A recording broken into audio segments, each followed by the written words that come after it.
This Thanksgiving, we got a prequel to The Wizard of Oz, adapted from a Broadway musical, so here are my thoughts on it.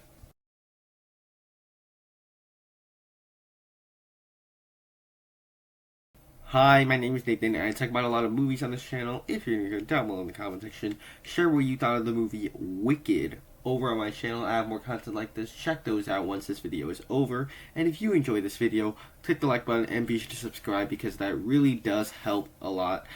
And well that said, let's just get straight into the review talking about the good. For this review, I'll just cut right to the chase on it. I thought this was a really nice, pleasant surprise. And giving you a bit of context with my relationship with the world of The Wizard of Oz, I am not at all a big fan of this world. I just am not. I've made it quite clear the fantasy genre isn't particularly my type of genre. This one kind of falls in, this movie in particular kind of falls into that. Likewise, it's in the Wizard of Oz world. I'm not a big fan of the Wizard of Oz movie from 1939. I understand it is a classic. I understand it's probably the first movie that was ever to release that was in color. But I watched that movie as a grown, 12-year-old for the first time. And so when I watch it, I see cheesy movie that I'm likely to never go back to more than I see, oh, absolute classic masterpiece. I could totally respect what it was able to do and how influential it is to the movie industry. But I just can't, I just don't find myself rewatching it.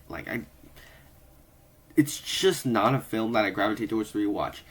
Likewise, I tend to like live action musicals.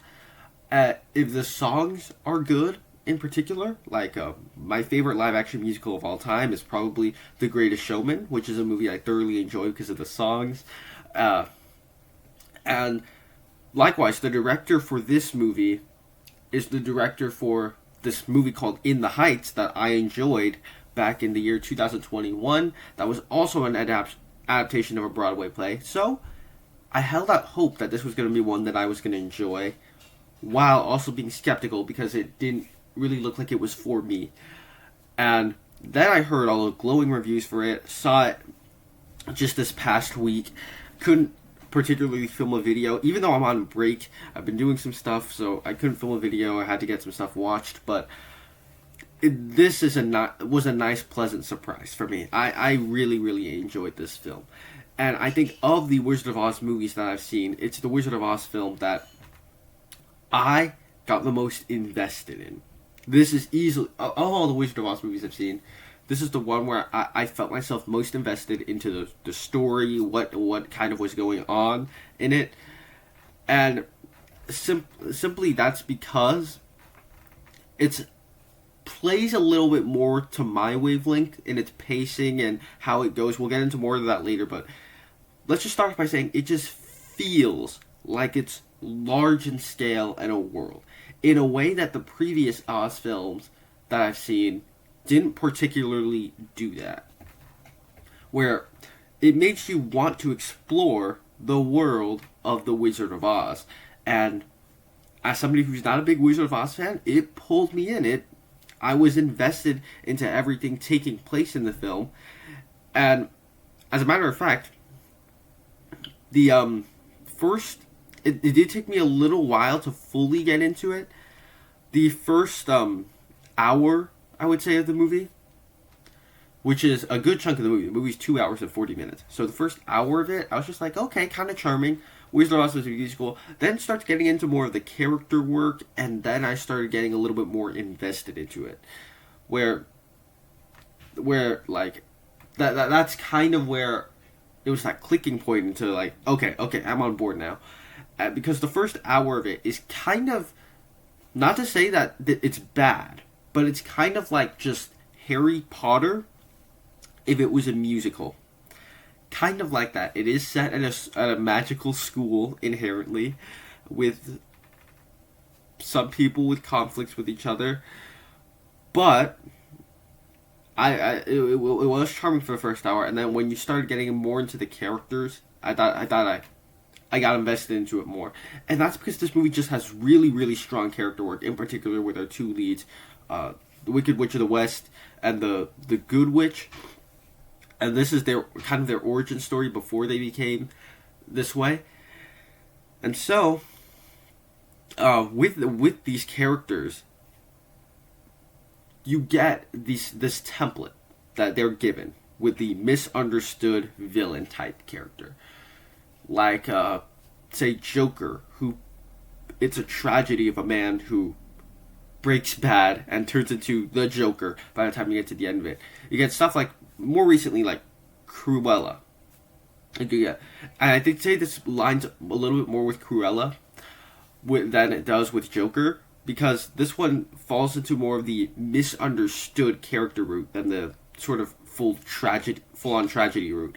It's not because she turns evil. It's not because she's outright evil. She has motivations. She has reasons about that. And I've kind of said this before with movies, even earlier this year, with, let's just say, Transformers 1, where two characters are really close to each other, and they are given the same piece of information, the same sort of revelation, and they respond to it very differently. But you can see both sides. One of them is not particularly good, the other one's not particularly evil, but you could understand their motivations, what's driving them to do these things, especially once you get into the final 20-30 minutes. I thought that was really strong the way they did that. And the conflicts are opinionated. They're not just there's not really a clear sense anymore of who's good, who's evil. It's not that simple, and that's what I really enjoyed about this movie. It kind of recontextualizes the way you look at sequences from the original Wizard of Oz film. And final thing to talk about here, this movie is 2 hours and 40 minutes, and it just flies by. By the time the credits started to roll watching this film, I legitimately could have sat down there for a few more hours. Maybe 2 more hours watching this movie. It was so good, it was so entertaining. At no point was it boring. And we're getting part 2 next year. We are getting 2 more hours of this story. And I kind of wish that was just tacked on to the end of this movie, because now I'm excited quite a bit for Wicked Part 2 next year. So, those are all the goods for it. In general, I thought it was a very, very good movie. But let's talk about the bad. There are really not all that many things to talk about when you're talking about the negatives to this film. There's just a nitpick here. I just don't think the songs themselves, I mean, maybe it's a little bit more than a nitpick, but the songs themselves, I don't know that they're all that memorable in and of themselves. Now, certainly the musical numbers. Oh, one thing I forgot to mention in the goods, the musical numbers.